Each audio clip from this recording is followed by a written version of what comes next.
Welcome back, everybody, to another Teen Titans mess around. Once again, we're going through every episode of the original Teen Titans, so let's get into it.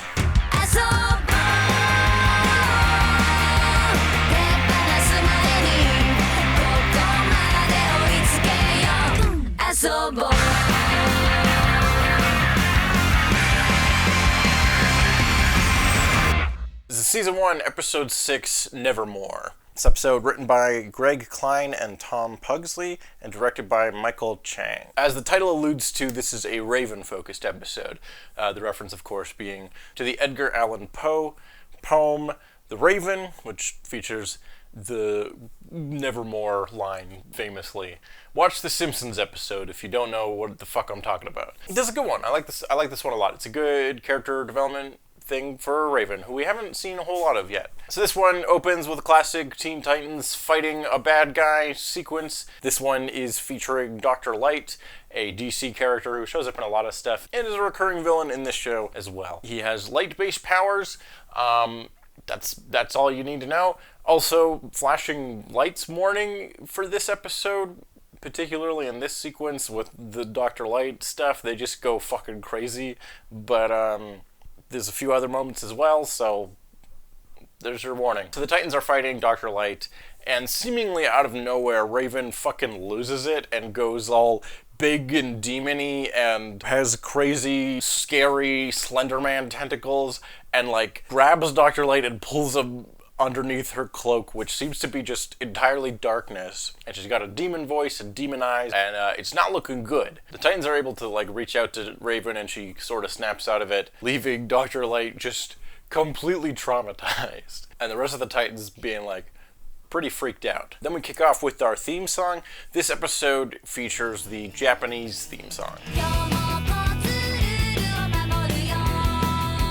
If you don't already know, the Teen Titans theme song was, of course, by Puffy Amiyumi, a Japanese pop group, and it has two different variations. The English theme, which plays in most episodes, and the Japanese theme song, which apparently is supposed to be in the more, wacky, goofier episodes, which is mostly true, but there's a lot of episodes where that isn't consistent at all, such as this episode, for example, the first appearance of the Japanese theme. Well, this isn't a main plot episode.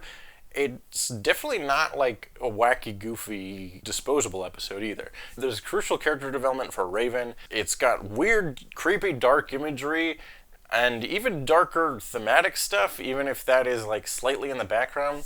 And there's some plot-related things that do eventually come back later on. It's an important episode.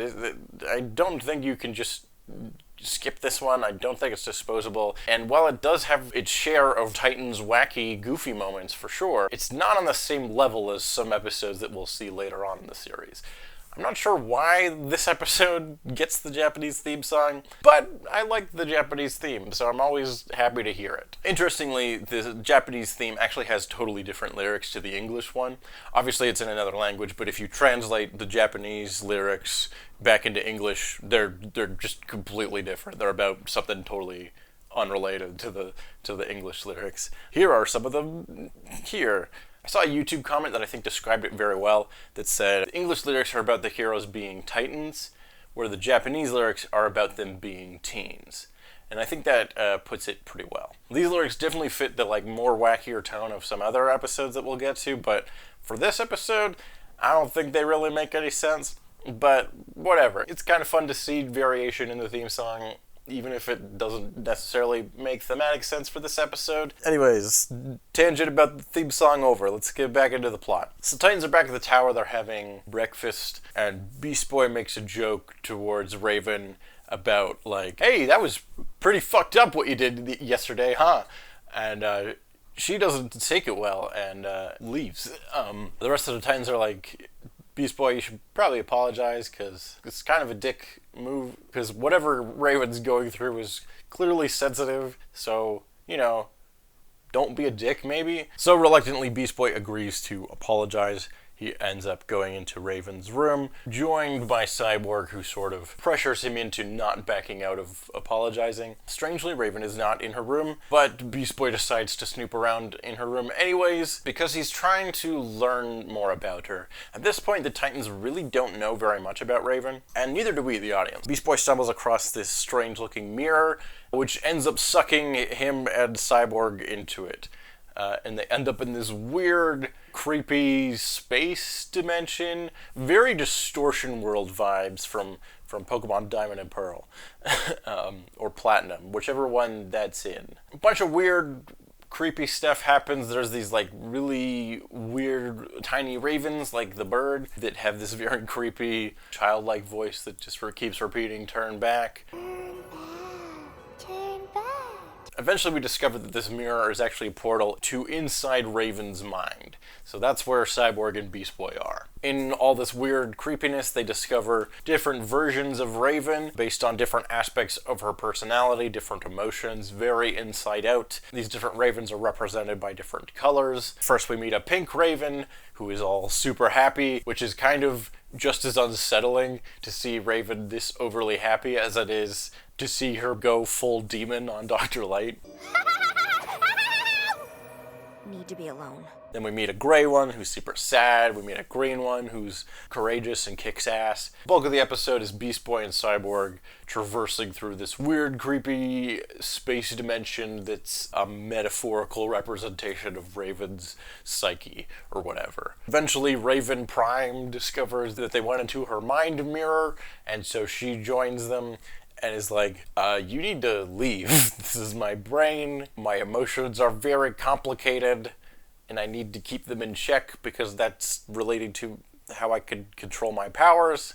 So you need to get out of here. And this is when we meet Raven's father, Trigon. Now, he's not named Trigon in this episode, but he comes back later on, few seasons from now, where we do learn more about him, that his name is Trigon, for instance. And basically, he's the devil. I may be the devil, but your pa is the devil. He's essentially DC's equivalent of what the devil is. He's this demon-looking guy from another dimension who's extremely powerful and just pure evil and wants to destroy everything. He's the devil. Raven tells Cyborg and Beast Boy to leave, but they're like, nah, dude, we got your back. We're gonna fight this thing, if that's what it comes to. So they fight him a bit. Yeah, the other thing about Trigon, in this episode, he is voiced by Keith Zarabachka?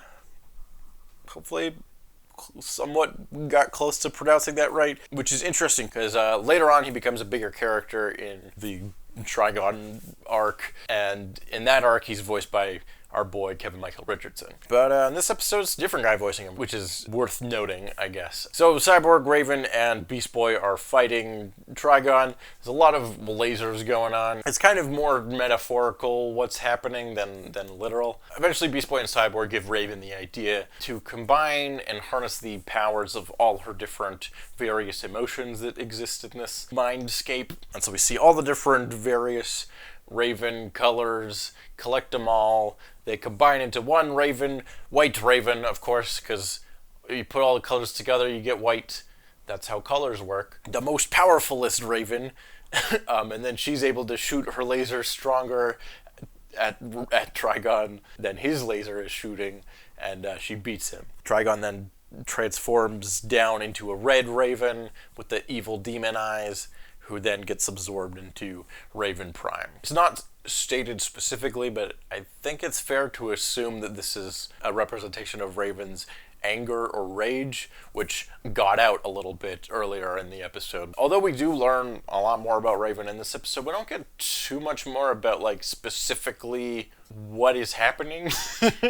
It's more kind of metaphorical and a little bit open to interpretation, which I kind of like. It's not like, hey, dumb kid, this is what is happening. It's just like, okay, so they go into Raven's brain, and there's all these weird different emotions that are different colors, but then they all combine. But then her dad is there, but her dad is kind of her also. We get an idea of her psyche, and these ideas are explored much later on in the series as well. But the main sort of concept that we can grasp from this one is that she has issues with her dad, who is evil, and we get to know that her powers are based on her emotions. So her trying to compartmentalize her emotions versus experiencing them all at once. She has to be very careful about her emotions because of how they relate to her powers and how dangerous her powers can be if her emotions aren't like under some amount of control. Great idea for a teenage character, because if you've ever been a teenager before, you might recall that your emotions are just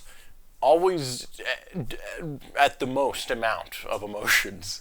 And so a character that like is a teenager and has to deal with all that but can't like lose it too much because she'll fucking kill people, maybe? Great idea for a character.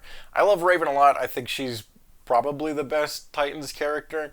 And even though we don't get like that much of her in this episode, what we do get I think is really, really cool. And we get to see all these like different sides of Raven that we don't usually get to see.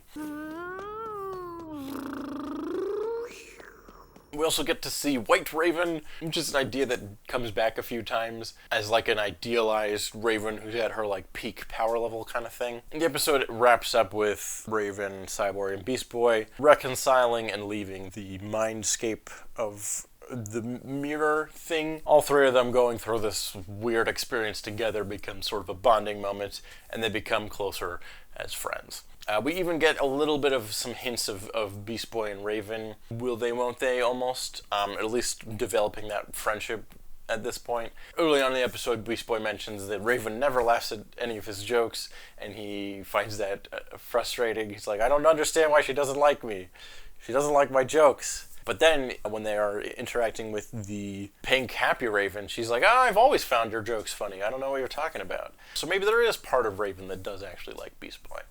There's little hints of them having a stronger connection in this episode. Yeah, that's about it for this one. Although there's like a weird, crazy idea, it's also like kind of simple in that it's just like, hey, Raven and Beast Boy and Cyborg become closer through this weird experience. That's it. And we're still fairly early on in this series, and this is kind of the first time that we've like gotten to know Raven a little bit more, or at least like understood like what her deal is.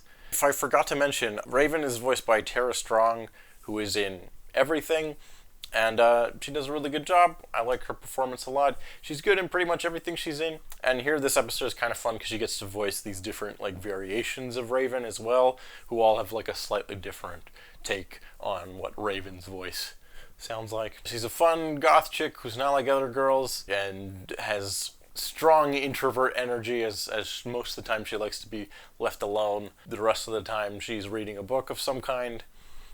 Cool. I like her a lot. You get the vibe. But yeah, in this one it's interesting because it's like we're still very early on in the show. We're still getting to know these characters as the audience, but the characters are also kind of still getting to know each other. This episode is like confirms that Raven is friends with the other characters, or at least with Beast Boy and Cyborg. Before, it's more like she's part of the team and hangs out with them, but isn't really like close with anyone. This one is good. I like it. Anything with Raven in it is generally going to be a pretty good episode. Hinting at some trauma with her father, which we'll get into more later on. I feel like I've been saying there's more Raven stuff later on a bunch in this episode, but that's kind of the vibe. It's our first hint at some stuff that becomes very relevant later, while also developing one of our main characters. It's good, but it only kind of scratches the surface, and there's a lot more going forward. Good episode. Thank you so much for watching. If you like this, please subscribe, stick around, hit the bell to get notified when new episodes come out. We're going through every episode of the original Teen Titans, week by week, episode by episode. And next week is another episode that we'll get into. Switched is next week, so we'll get into that one. Thanks again for watching. Bye-bye.